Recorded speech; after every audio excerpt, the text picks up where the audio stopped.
Olá pessoal, tudo bem com vocês?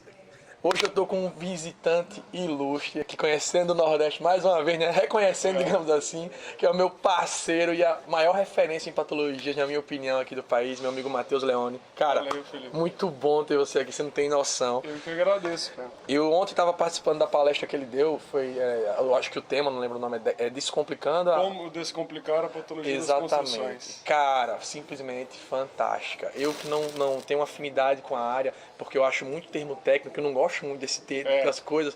Ele simplesmente conseguiu dar em uma hora uma palestra que eu fiquei, caraca.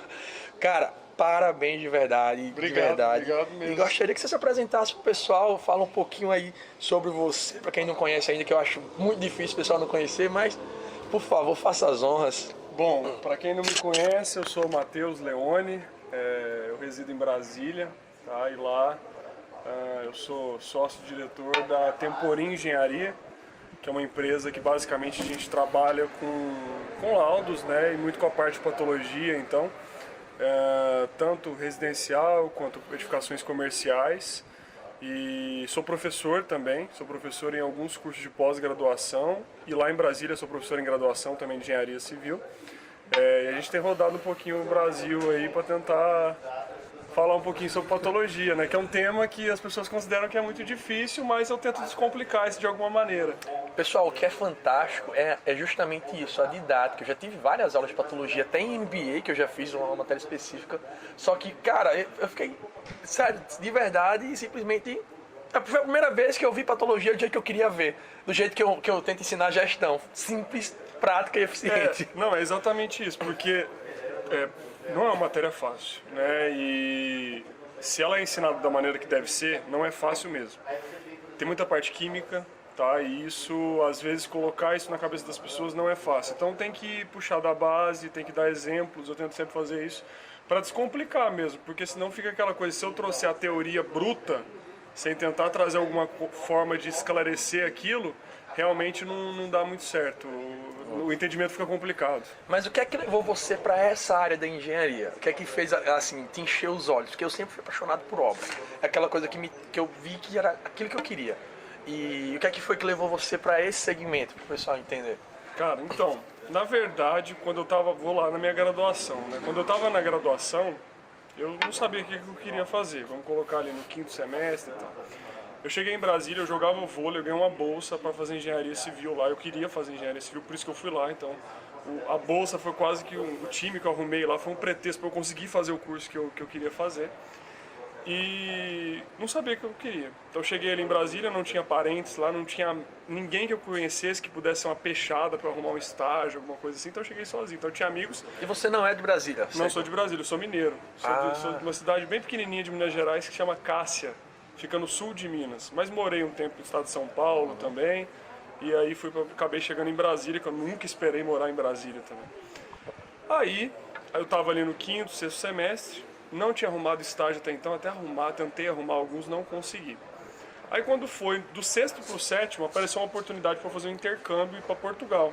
Tinha uma bolsa lá também. E eu fui, abracei essa oportunidade, corri atrás dela, né? Ela não chegou assim, apareceu, vamos para Portugal. Não, eu vi aquilo, corri atrás e fiz dar certo, né? Que é uma coisa que às vezes as pessoas falham muito, mas fica esperando a oportunidade chegar no colo e não corre para acontecer. Fui. E lá foi que eu realmente despertei nessa área. Por quê? Lá em Portugal já não se constrói tanto mais, né? Lá se reabilita, restauro, manutenção. E ali ele já tem a disciplina de patologia muito forte na graduação, que várias faculdades aqui no Brasil também têm, não são todas. Acho que todas deveriam ter, mas não são todas que têm. E também, lá eles têm disciplinas de reabilitação mesmo. Então tem de patologia e tem mais de reabilitação. Então ali eu vi, poxa, no Brasil tem alguma coisa disso, mas é muito incipiente. E não adianta, é aquilo que eu falei até na palestra ontem. Tudo que está sendo construído e tudo que já foi construído vai ter que ter manutenção, vai ter que ser restaurado, enfim, algum dia. E ali que despertou, eu falei, então isso aqui vai dar certo mais pra frente. Era aí onde eu estava querendo chegar. se você parar, como você mostrou até na palestra, as obras estão envelhecendo. Exatamente. E como você falou também, o brasileiro não tem cultura de fazer nem a preventiva, nem a preditiva, nem a corretiva. Não tem, né? Então é uma grande oportunidade de mercado se você for bom nessa área. Muito. Porque tanto de certa forma, assim, esses desastres que estão acontecendo está despertando e abrindo mercado nessa área. Então eu acho que é uma oportunidade, principalmente para quem está vivendo essa parte de para onde seguir e desnorteado no mercado, eu acho que seria um segmento que está crescendo muito. Completamente, só que aí vem a sequência da história. Por quê? É uma área que não é fácil mesmo. Então é uma área que envolve muito estudo, tá? Muita reciclagem sempre. E aí foi que eu voltei para o Brasil. A primeira coisa que eu fiz foi colar no meu professor, que era consultor lá em Brasília, que é ainda. Então, um excelente consultor lá. Colei nele, cheguei e falei para ele, me arruma um estágio. E ali na hora, tal, um monte de aluno pedindo estágio para ele, não me conhecia direito. Só que daí ele já me via ali destacando com notas boas na disciplina. Apareceu uma oportunidade. Quem ele lembrou? Do que encheu o saco dele e falou, arruma um estágio. Ele lembrou de mim. E aí um dia, do nada, ele me ligou, Matheus, arrumei um estágio, vai lá na obra tal amanhã. Fui, nunca tinha feito nada, mexia com recuperação estrutural, nunca tinha feito nada na minha vida. Estudei de um dia para o outro, cheguei lá, fui mexer e fiquei ali um tempo mexendo com recuperação estrutural, cara, aprendi pra caramba. Aí foi ali, começou, só que daí é aquela história que o Danilo Lorenzetto fala muito, né, do vento de oportunidades. Aí apareceu um estágio para eu ir para uma empresa muito grande no Brasil, de escoramento, forma e andame, trabalhar com obras de infraestrutura. E naquela empresa, por exemplo, todos os engenheiros que estavam lá já tinham sido estagiários um dia. Então eu vi ali uma oportunidade de crescimento muito grande, tá? E fui, mesmo não sendo a área que eu falei, poxa, eu quero trabalhar com isso, porque apareceu uma oportunidade muito boa. Fiz estágio, trabalhei em grandes obras em Brasília, foi uma época do boom ali, peguei estádio, Mané Garrincha, aeroporto, vários viadutos de rodovia, viadutos rodoviários, ponte, viaduto ferroviário também, obras bem diferentes de infraestrutura. E aí me formei. E aí o pessoal falou lá na contratação, tal, tudo certo, contratado. E aí o que eu fiz? Apareceu uma oportunidade para fazer um mestrado depois. Caramba, você está quase certo.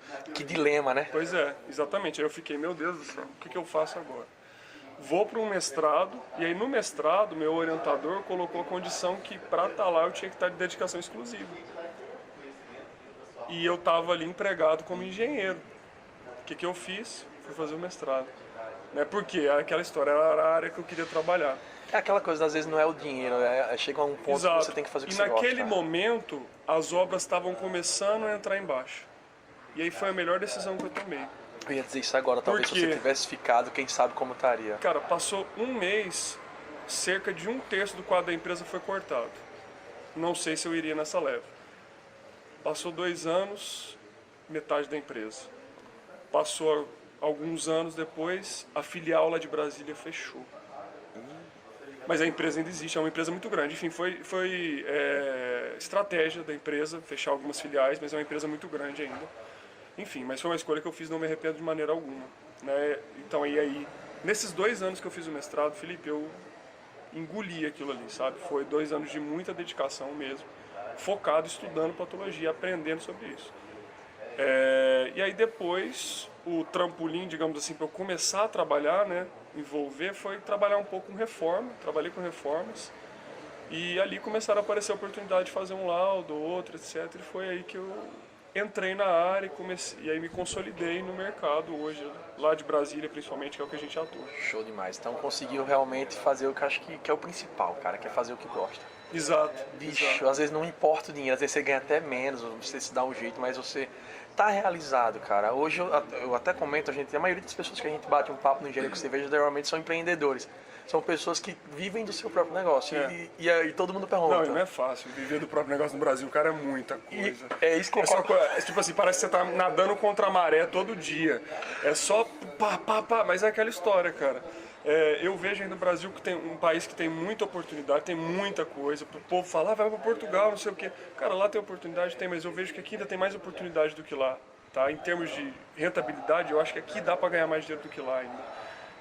Tem muita coisa aqui, sabe? É difícil, mas é aquela história também, cara, enquanto o povo tá chorando, então vamos vender lenço para quem tá chorando. Cara, não podemos ficar reclamando. É o que acontece, enquanto tem muita gente focada no problema, tem gente que tá buscando solução. Exato. E a maioria das pessoas, por incrível que pareça, Murilo, onde mais cresceu? No meio da crise. onde a minha empresa mais cresceu, no meio da crise. O Jonathan, de estrutural, no meio da crise. Então, será que o problema realmente está na crise ou nessa galera que está reclamando? Exato, né? A gente tem que se adaptar, tem que ser camaleão. É adaptação todo dia.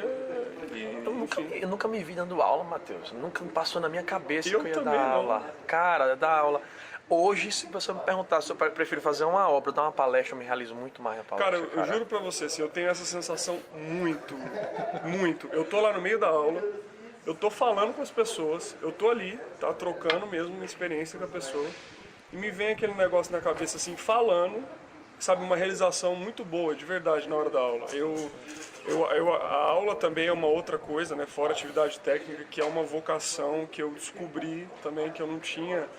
Cara, eu fui sempre muito introvertido, eu não sabia conversar direito. Sério muito isso? Tímido. E aí, cara... Era nerdão, tá ligado, pessoal? É o cara do Matheus, acho que ele era nerdão, agora tá... Aí, na aula, nossa, eu me realizo muito. Eu gosto demais de poder passar e, poxa, é muito gratificante também você saber que uma outra pessoa tá ali escutando aquilo que você tem para falar, cara. E isso é uma responsabilidade muito grande também. A gente tem que estar sempre preparado. Não é uma coisa, às vezes a pessoa pensa, é fácil dar aula, o cara chega lá e fala qualquer besteira e tal. Não é assim. Não mesmo. É assim. Então você tem que preparar material, você tem que estar ali ajustando o material sempre. Se atualizando, né? Isso é uma coisa que na área de patologia é muito importante. Então, há 2 semanas atrás agora, eu vi uma oportunidade de um curso em Portugal sobre reabilitação das construções. Cara, eu larguei tudo lá, as atividades da empresa, eu fui lá, fiquei 1 semana, todo dia um curso de 8 da manhã às 6 da tarde, de segunda a sexta, fiquei lá com os melhores professores de patologia do mundo para aprender mais, para poder estar aqui, passar um resultado melhor para o cliente, né? Para entregar um produto melhor e sempre estar se atualizando, porque não é uma área fácil, mas é uma área totalmente possível de se atuar, tá?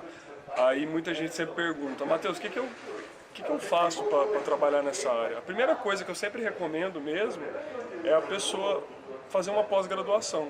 Então, escolher uma boa escola de pós-graduação e fazer uma pós-graduação nessa área. Mas nada impede ela de começar a pós e já começar a atuar.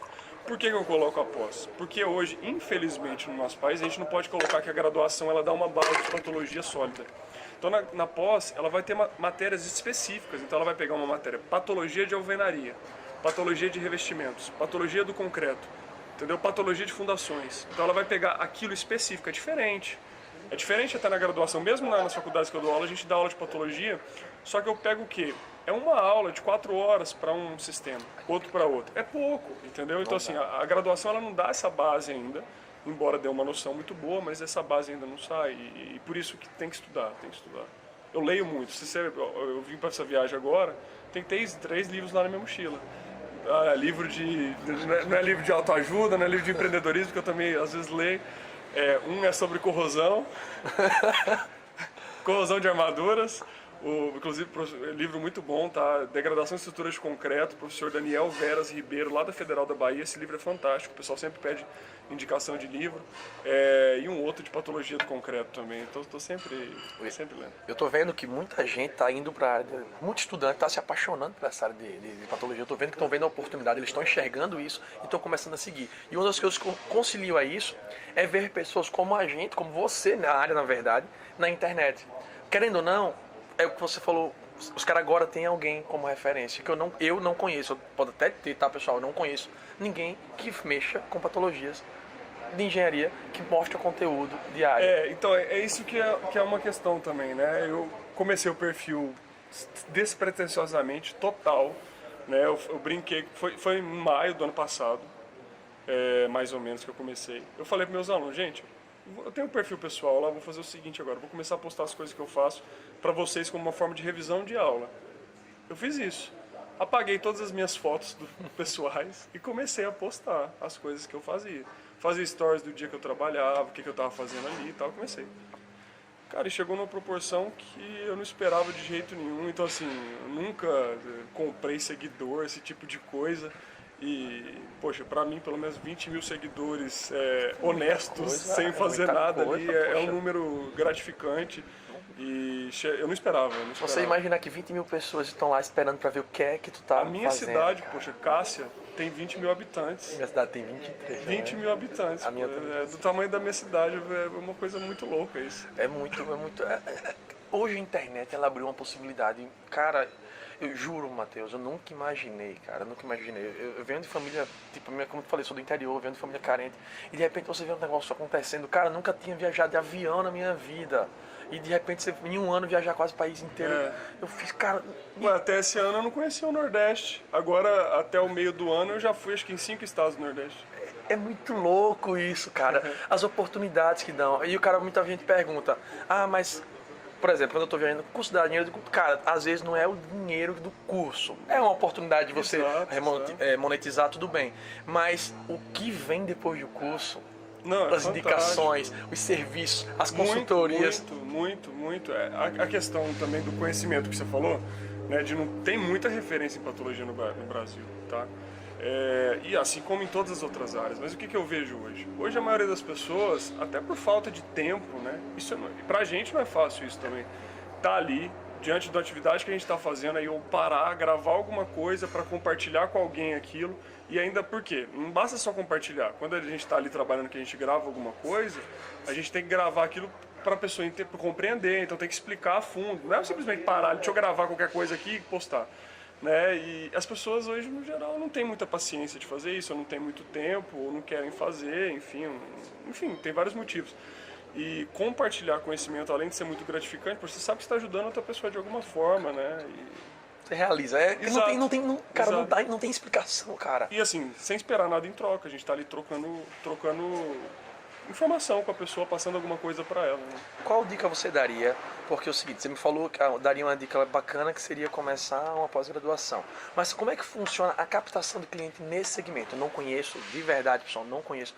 Porque como é questão de laudos ou do que você faz, como é que funciona essa captação? Eu sei que tem a parte da perícia jurídica e tal, mas no geral, você tem... Vamos lá, né? Vamos falar da parte extrajudicial aqui primeiro. A captação de clientes, se a pessoa vai atuar no mercado condominial, tá? Ela pode captar clientes tranquilamente. Então, assim, ela ir atrás dos síndicos nos condomínios, falar com eles, mostrar o trabalho da empresa, tá? Explicar a importância de um laudo técnico, isso é uma forma de captação. E esse é um mercado também que acontece muitas indicações. Então, os próprios síndicos, eles fazem parte de grupos deles, tá? Então tem muita indicação. Então você vai lá, você fez um laudo bom para um condomínio, automaticamente aquele síndico ele te indica para outro, que indica para outro, que indica para outro. Então o boca a boca ainda é muito forte nessa área. A gente tem até começado a tentar investir bastante na parte de mídias sociais da empresa também, mas não dá o resultado igual ao boca a boca, é um pouco diferente. É um público diferente. É um público diferente, exatamente. Então assim, hoje a nossa maior, colocando assim, dificuldade é convencer a pessoa a fazer um laudo. Né? A grande maioria das pessoas que aparecem fazendo um laudo é porque está numa situação geralmente desesperadora. É tipo assim, a última das últimas soluções. Não tem mais o que fazer, então agora sim eu vou chamar um engenheiro. Então assim, a gente tenta convencer o contrário, fazer a coisa da maneira preventiva, que é o certo. Né? Tá, agora fala um pouquinho da jurídica. Tá, da jurídica, né? Na jurídica, a pessoa, para ela se cadastrar, ela pode... Assim, muita gente pensa que tem que fazer um curso para ser perito judicial. Não precisa. Tá? Você, engenheiro civil formado, né? Você pode ser perito judicial. Basta procurar o Tribunal de Justiça da sua cidade, ver lá, geralmente tem um edital, né? O edital é simplesmente o que precisa entregar lá para se cadastrar como perito judicial. E se cadastrar.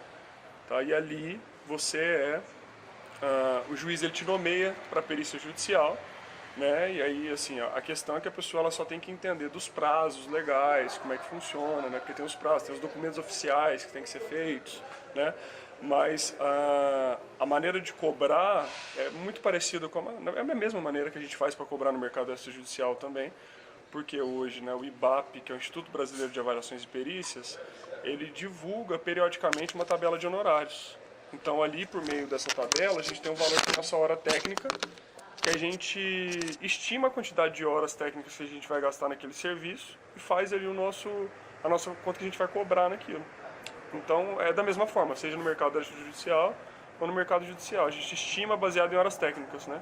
Porque é um serviço especializado, né, de consultoria, e por si só ele já tem uma rentabilidade acima de outros serviços de engenharia, que é específico. Até a parte de imposto de pessoa jurídica é mais caro. Você emitir nota como consultoria é quase que o triplo da emissão de nota como construção. Né? É quase que o triplo, não é mais que o triplo.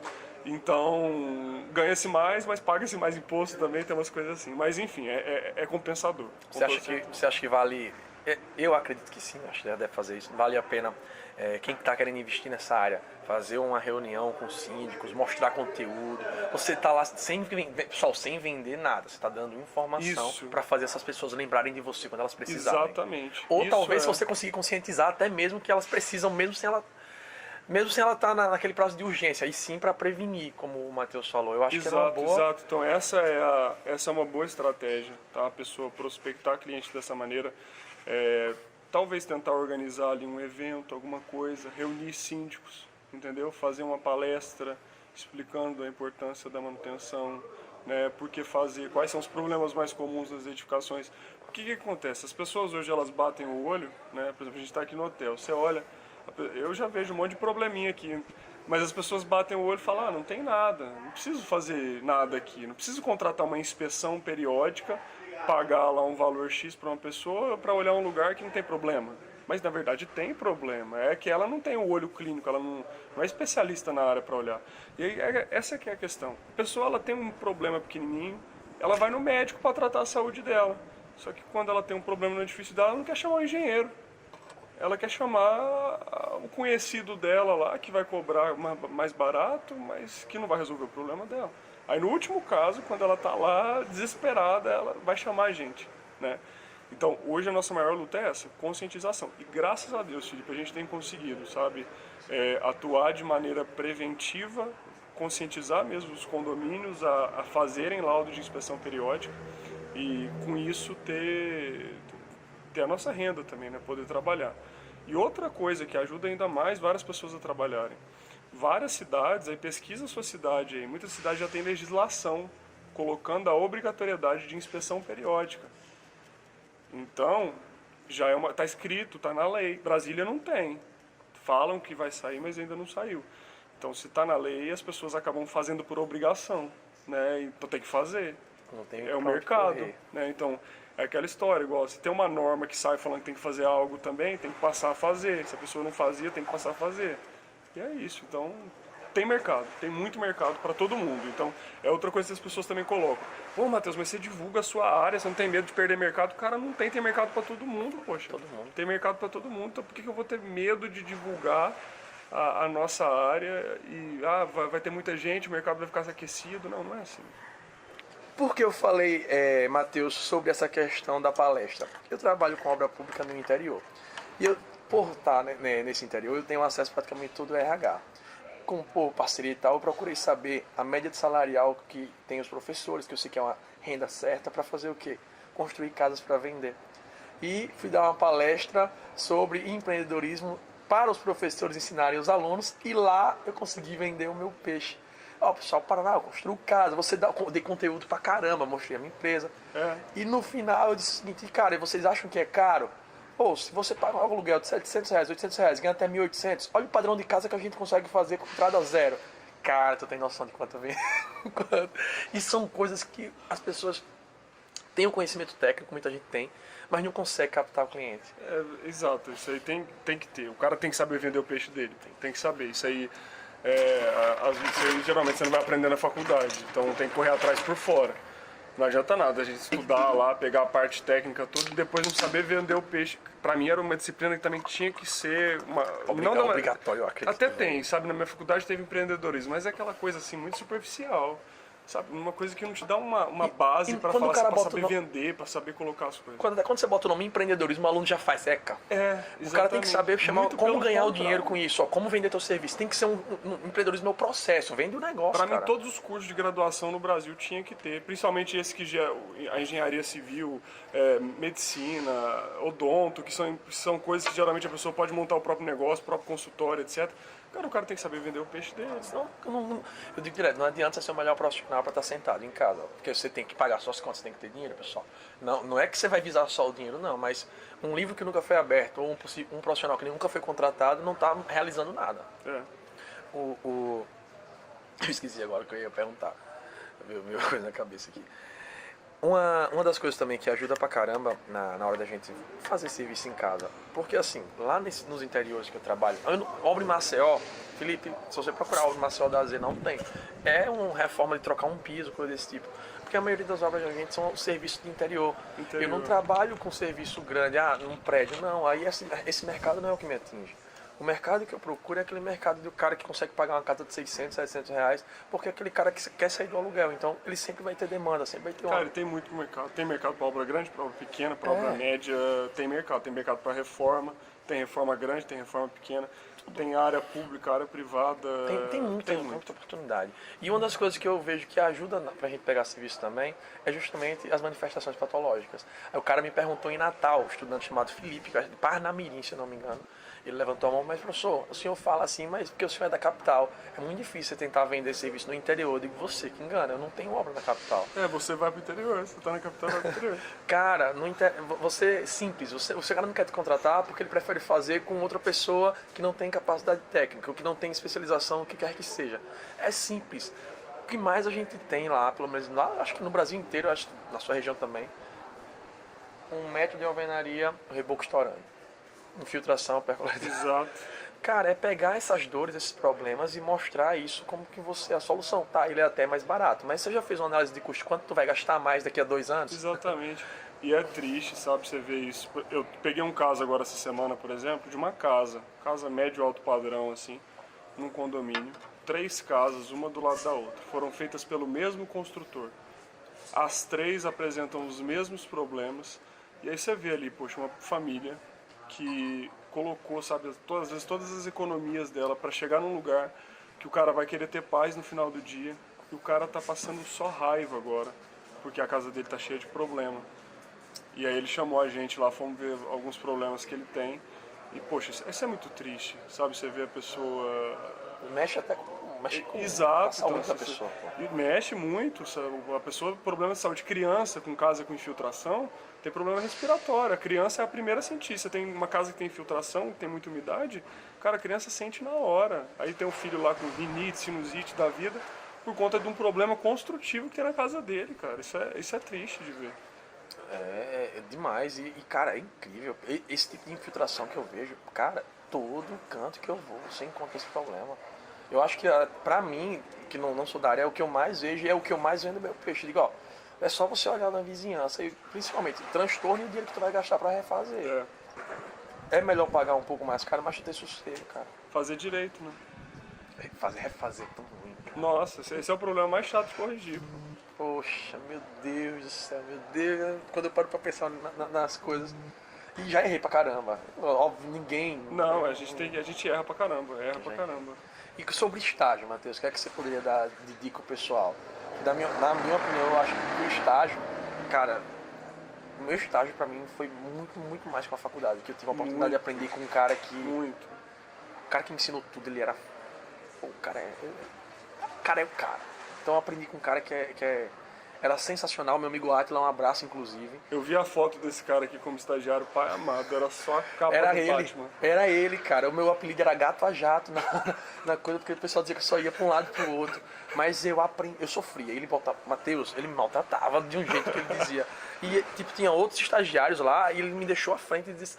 E eu não entendi porque ele me maltratava tanto. Ele, velho, você se preocupe quando eu parar de cobrar de você. Eu só cobro de quem eu acho que dá resultado. Exatamente. É isso. Eu sou muito assim também, sabe?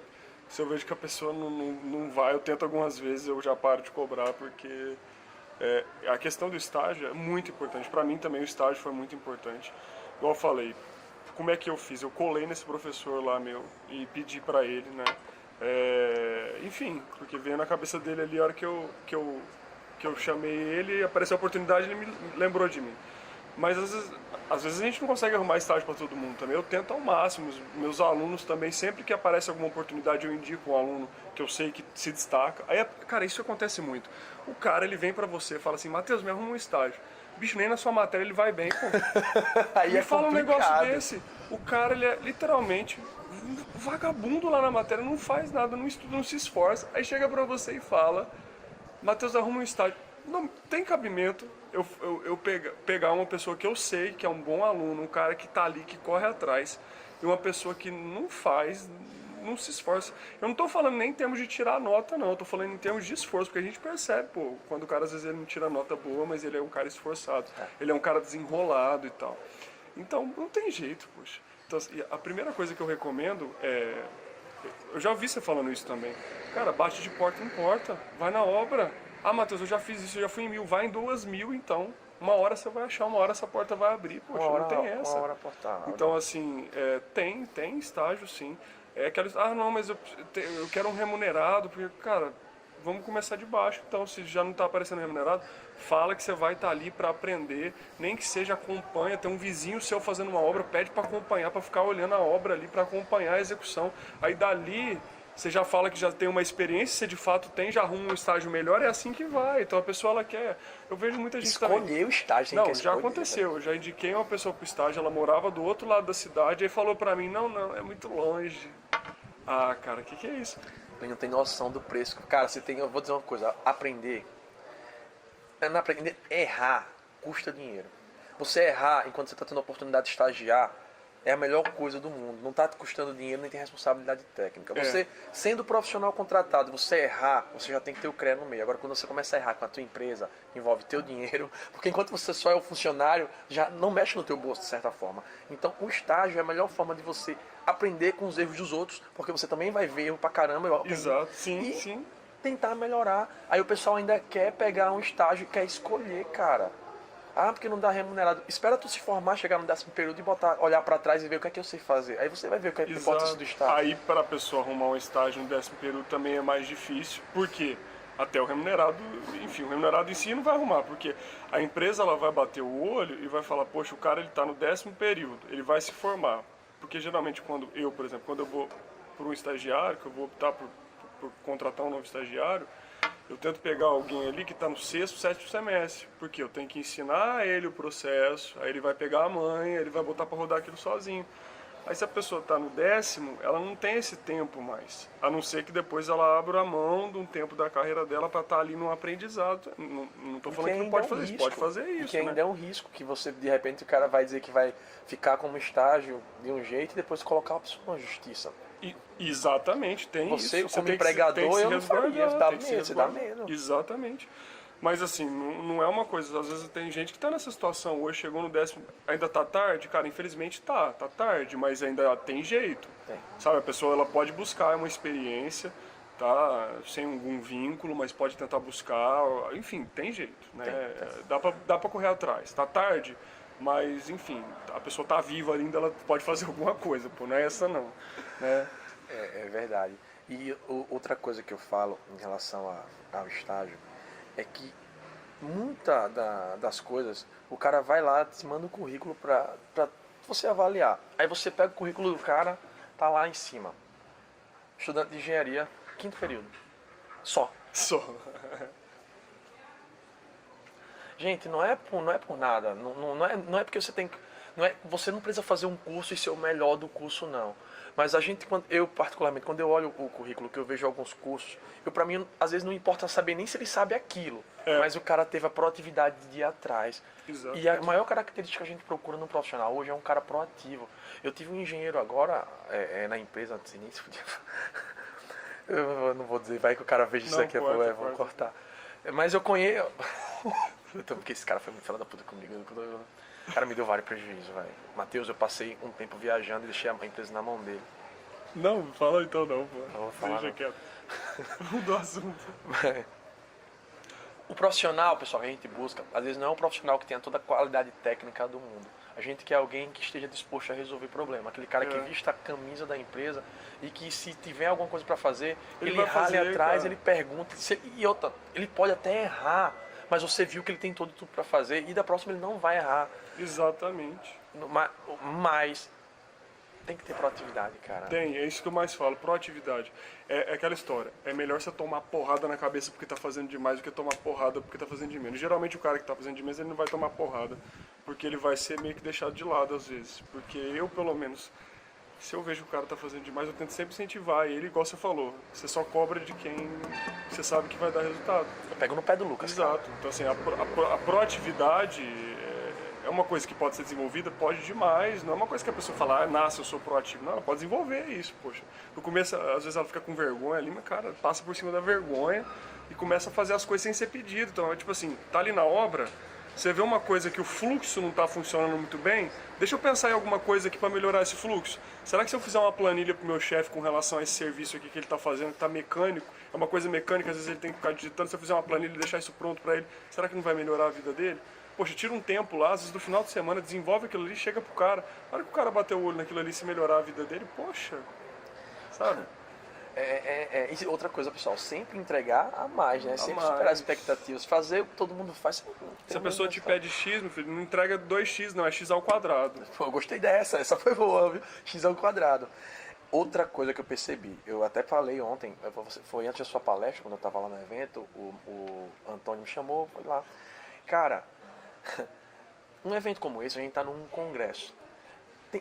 Tem que aproveitar a festa, tem gente, mas é uma grande oportunidade para você conhecer gente do Brasil Muito. inteiro. E a galera não entende, o network da galera é de beber, de conversar. Muito. Velho. Cara, pra gente, pros estudantes, ontem mesmo, poxa, tava aqui o Casa Grande, que o cara fez a obra do Maracanã, poxa, ele fez a obra do Complexo Olímpico, poxa, o cara tem um currículo fantástico, todo mundo que tá aqui, sabe? Murilo Reis, Érica Orge, Leila, o Luiz da Engie Bahia, o Antônio do Açafaz que estava aqui também. Pô, tem uma galera que estava aqui, isso é muito massa. Eu não conhecia todo mundo pessoalmente. Mas isso é muito. A gente conhece, já bate papo por mensagem, às vezes eu não conhecia o Antônio, eu sou parceiro do Antônio desde 2017, cara. Fui o primeiro parceiro do Alçafaz, a gente, cara, a gente conversa pra caramba. Não, que cara fantástico. Foi uma resenha. O Gordinho, ele se denomina o foda. Mas até entre os próprios estudantes, gente. Cara, você de repente está conversando com alguém que lá na frente vai ser seu companheiro, vai ser seu parceiro. Que vai abrir as portas da empresa que ele trabalha pra você. Cara, parceria na engenharia é a palavra-chave, entendeu? Se ninguém trabalha sozinho, tá? É um indicando o outro. Eu sou muito dessa questão da indicação. O cara tem que vai indicar. Ninguém vai trabalhar em todas as áreas, poxa. Então assim, você tá lá, você tem seu colega, aí já vem. O cara ele não sabe que desde quando ele tá tendo aula, ele já tá sendo avaliado, poxa. Sabe por quê? Porque o cara do lado dele vai ser o companheiro de trabalho dele. Aí repara só, aí tô lá do lado daquele cara que eu vi, ele cola o curso inteiro, tá lá, é um cara às vezes até desenrolado, mas enfim, é um cara que você vê que o cara não tá nem aí. Aí depois aparece uma oportunidade, você sabe que o cara tá trabalhando na área. Porque quando você indica, vai ser o nome junto. Aí você vai indicar para aquele cara fazer. Não tem como. E a pessoa ela não se liga nisso. Ela não se liga nisso. Não é que ela tem que estar ali fingindo que ele é alguma coisa. Não, poxa, ele tem que buscar ser melhor todo dia. E muita gente não lembra disso de jeito nenhum. Lá no Rio eu fiz algo bem bacana. No meio da palestra, eu peguei eles. O tema era como empreender, com contratação, os desafios do mercado. Aí tinham duas amigas sentadas. Aí eu peguei no meio da palestra, peguei o microfone e disse: deixa eu fazer uma pergunta pra você. Você tem hoje 200 mil reais pra construir a casa do seu sonho, ou construir a sua coisa. Sua primeira casa, você só tem esse dinheiro, é a sua oportunidade de fazer o jeito certo. Ela, tudo bem, que massa. Aí começou a rir brincando, eu fiz, beleza, agora me diga uma coisa. Você contrataria sua amiga pra fazer sua casa? Cara, na hora ela fez. Aí todo mundo começou a rir. Eu digo, é justamente isso que o empresário olha. Porque eu vou contratar alguém, você daria seu carro para quem passou na prova teórica do Detran? Não é porque você é recém-formado, mas a pessoa recém-formada tem que ter oportunidade, tá? Você constrói uma empresa, é basicamente como um filho, você gasta tudo aquilo ali. Aí você vai dar para alguém brincar de aprender na tua empresa. A gente quer contratar, não que você vai querer só os melhores, mas pessoas que você veja potencial, ou que você acredita naquilo. Exato. Então, não é um mercado que tá ruim, é você olhar para as pessoas do seu lado, você dizer que não contrataram nem seu amigo, e no final eu perguntei, e você se contrataria? E, poxa, na nossa profissão de engenharia, os primeiros serviços, as primeiras coisas que a gente começa a pegar são das pessoas mais próximas a gente. É verdade. E aí se a pessoa, ela não enfim, ela tá ali, às vezes você abre o perfil da rede social da pessoa, só pelo perfil você já não confia na pessoa, porque você vê que ela... Cara, então assim, é aquela história. Se eu abrisse o seu perfil aí hoje, de rede social, o que eu veria sobre você? Né? Esse é um ponto muito grande também, que as pessoas esquecem, porque ela está sendo observada, né? Hoje, Quando você manda um currículo pra alguém, pessoal, quando você pega o número de telefone e você salva, você entra no Instagram, tá lá, sugestão de amizade. Porque tá tudo interligado. Cara, eu não sei não, a internet... É tudo interligado. O Pô, WhatsApp, porque o WhatsApp, tá... Facebook e Instagram é do mesmo dono. Então você salvou o negócio, aparece sugestão de amizade. Você já tem a vida do cara todo. Exatamente. Aí ele já clica ali, aí você tem alguma... Às vezes, mesmo se o perfil é fechado, ele vê alguma coisa ou outra, já vê que a pessoa tá marcada e... Influencia, gente. Influencia. Não tem como não influenciar. Influencia. Você primeiro compra a pessoa para depois comprar o serviço. Exatamente. É muito fantástico isso. E um detalhe, você falou uma coisa aqui que eu não sabia. Você criou seu perfil profissional em maio, eu lhe conheci em abril. Então quando a gente se conheceu lá em São Paulo, você ainda não estava com o perfil, eu achei que você já tinha. Não, eu tinha acabado de começar, verdade. Lá eu fui pra Feicom, eu tinha um mês que eu tinha colocado esse perfil pra rodar. Tava pequeno. gente... Não, então, mas ele naquele início deu um boom muito rápido. Acho que o perfil de 500, eu tinha 500 seguidores, foi pra tipo 3.000 em um mês. Aí depois que começou a crescer mais, mas não tinha mesmo não direito, tava no comecinho. Faz um ano, foi incrível, cara. Foi um encontro muito, muito bom. Tava eu, Rodrigo Nunes, Fabrício do Pedreirão, o Murilo foi também, o Carim, o Jefferson. O Jefferson do Ifurubano. Um abraço, meu amigo Jefferson. Então, o negócio dele agora é lutar com o filho. Cara, parabéns, velho. Eu acho muito maneira a relação dos dois. Cara, que a gente foi jantar, que coisa... É muito bom você ver as pessoas que você acompanha, como a internet liga une as pessoas, o pessoal do Brasil inteiro, a gente tá lá, a gente troca uma informação, troca outra, e pô, você conhecer essa galera, velho, pra mim foi uma realização muito grande, pô. Eu, particularmente, eu até disse o Rodrigo Nunes lá, digo, Rodrigão, eu já tinha meu perfil, eu postava coisa de serviço, eu postava mais questão de cursos, mas eu não aparecia. Eu não gostava de aparecer. Aí depois que eu vi o Rodrigo aparecendo, cara, será que vou... Eu disse, eu comecei a aparecer depois de tu. Eu digo, pô, se o Careca tá indo, eu vou também. Brincadeira, Rodrigão. Eu até tirava onda com ele. Nunca mais falei com ele. Muito gente boa, Não, mas cara. hoje eu fico olhando suas resenhas lá com a Genora, eu fico rindo demais, cara. Aquele menino, ele é muito esperto. Cara, eu tô com saudade, você falou agora, eu tô 15 dias praticamente, eu vejo, gente, a Genora, te amo, meu filho. Tô deprê, pô, pra... Matheus, cara, velho, muito. Infelizmente ele não bebe, não quer beber cerveja, cara, ele tá quebrando as regras. O Murilo queria que eu gravasse na academia com ele. Pô, Murilo, para com isso. Gente, tô aqui na minha aguinha com tá na água. Cara, Matheus, primeiro é um prazer rever você, cara. Sabe que eu acompanho você de verdade, eu acho, sinceramente, na sua área você é o melhor que eu conheço. Eu não, cara, sinceramente, eu não conheço outra pessoa e você pra mim já... A palestra de ontem eu fiquei, cara, o Lucas tinha me falado, né, que o Lucas levou o Lucas tinha me dito, cara, não perde a palestra do Matheus. Eu digo, pô, No SIC, lá no SIC. Foi lá no SIC. Então, eu quero agradecer demais a você pela parceria de sempre, vai dizer que é sempre um prazer revê-lo. Espero, pô, infelizmente você foi em Maceió, eu tava viajando, tava dando treinamento. Ele foi por onde é que você tinha ido? Foi pro Rio Grande do Sul. Foi pro Rio Grande do Sul, tava no... tu chegou depois. Então, aí eu fui pra Gramado no outro dia que você foi embora. Porto Alegre. Cara, foi mesmo. Então, assim, eu quero agradecer demais, dizer que foi um prazer enorme estar gravando aqui com você, cara. Parabéns pelo conteúdo. Você não tem noção de quantas pessoas te ajudam. Meus alunos falam demais. E a outra... Obrigado por tudo. Eu que agradeço, Felipe. Manda o seu último recado pro pessoal e... Joga a brasa aí, joga pesado. Então, gente, é isso, sabe? A gente resumiu aqui um pouquinho, porque muita gente me manda muitas perguntas, como é que atuar nessa área, o que eu posso fazer, né? Foram essas dicas aqui, basicamente, que a gente deu, e qualquer coisa que vocês precisarem, pode mandar lá uma mensagem pro meu perfil, @Mateus com TH, Leone com I no final, _Enge, que eu vou ter o maior prazer de te responder, o maior prazer de falar com você. Às vezes a gente demora um pouquinho para responder, mas eu sempre respondo todo mundo. A gente recebe bastante mensagem lá, graças a Deus também. Mas a gente tenta responder todo mundo com a maior brevidade possível. Eu estou lá para te ajudar no que precisar também. Qualquer dica mais específica a gente fala também. Então um abraço para todo mundo aí e até a próxima. Vê lá embaixo aqui, vai estar o link do perfil do Matheus. Clica lá e tenho certeza que você não vai se arrepender não. Vai ser aqueles minutos do dia que você vai parar pra ver, cara. Um brinde, saúde e sucesso pra nós todos. Obrigado, cara, tá com água, com gás, pô. Tá desrespeitando a cerveja do Nordeste. Brincadeira, gente. Fiquem com Deus. Um abraço e muito obrigado. Valeu, cara, que show. Acho que deu certo, né? Deu demais. 24.